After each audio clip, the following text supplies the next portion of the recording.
I've just finished chapter 46, and whew, there's so much information that they're just like dropping on me, and I'm like, wait, okay, hold on, wait, you said that way. What does that mean? Ho. So it's been wild. Number one, Dusk and Starling go into this cave of death, and there's like a wasp, and Dusk is like, watch out for that thing. And he looks back, and Starling is getting stung like a bunch by it, and she's like, oh, uh-oh. And Dusk is like, she's dead. She died immediately, oh no. And she's like, huh. And the wasp died, and he's like, what are you, dude? And she's like, oh, I guess I'm kind of like a god, you would say, but also kind of not, you know? So that was pretty funny. But also, something that I find really, really interesting is, you know, Starling is such a different character than I think anyone that we have experienced before.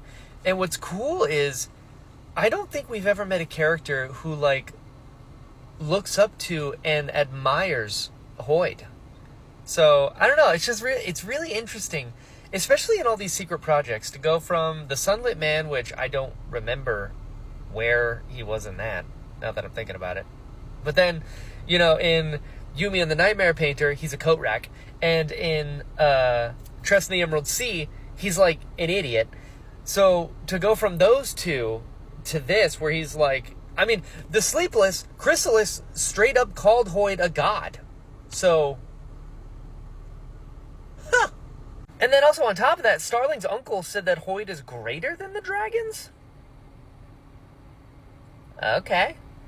And Chrysalis also said that Hoid, said that the shards are 10,000 years old and she's 6,000 years old. And is Hoid a god? I'm pretty sure he is. I'm pretty sure. I love that Dusk destroyed the drone so that he and Starling could talk. Like, that was great. Starling basically explained that there's like an arms race going on between planets, and like Roshar is involved, which is very interesting, and the Malwish are also involved.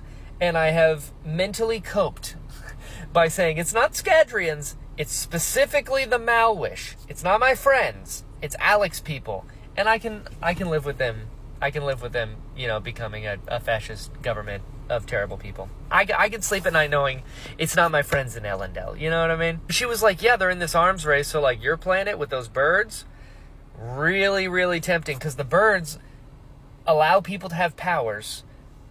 And the birds will bond like anybody. So they don't have to worry about, like, the spren and having to say ideals, so you don't have to worry about being genetically inclined to be an Allomancer. It's like, no, if you get this bird and the bird will bond at anybody, like, you have access to this crazy power, so they're really going to want that. And then she also mentioned that, like, the people who are at war, it's like an arms race, like, not a real all-out war. There's, like, little battles, but not, like, war, which isn't good. But she said that the people involved don't want to get the shards involved, which is also very interesting. But yeah, Dusk at the end, he gets bit by a beetle and he looks down and is like, oh shit, I'm dead again! Which is so funny. But it's actually Chrysalis. And she bit him and was like, hey, I need to talk to you. This crew, I'm not really safe here anymore, and I need to get to your planet, and you will be rewarded, I promise. But then she also says that there were Sleepless on his planet already. So, interesting that she needs Dusk to show her where the perpendicularity is, but the Sleepless who are on his planet, she can't ask them? So I don't know, I feel like something might be up there. Huh. She also mentioned, she's like, humans, Shodel, which I think I know what the Shodel are, because they were at the end of Sunlit Man, and also on the planet with Yumi, where Painter's people went. They're like four-armed dragon people, I guess, maybe, or not dragon people. They're just like four-armed beings, whatever. That's the Shodel, I guess. But she also said, or true Vaxillians. What is that? Do I know what that is? I don't know. But hey, I'm real interested to see where this goes. I've realized that I don't like Dusk when he's by himself, because he's so boring. Like, I have nothing against the guy, he's just really boring to read about him for me.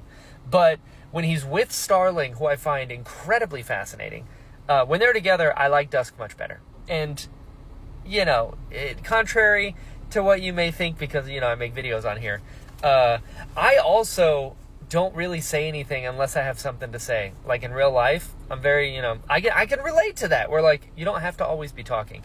But yeah, to see him around other people he's much better for me. But I'm interested to see where this goes.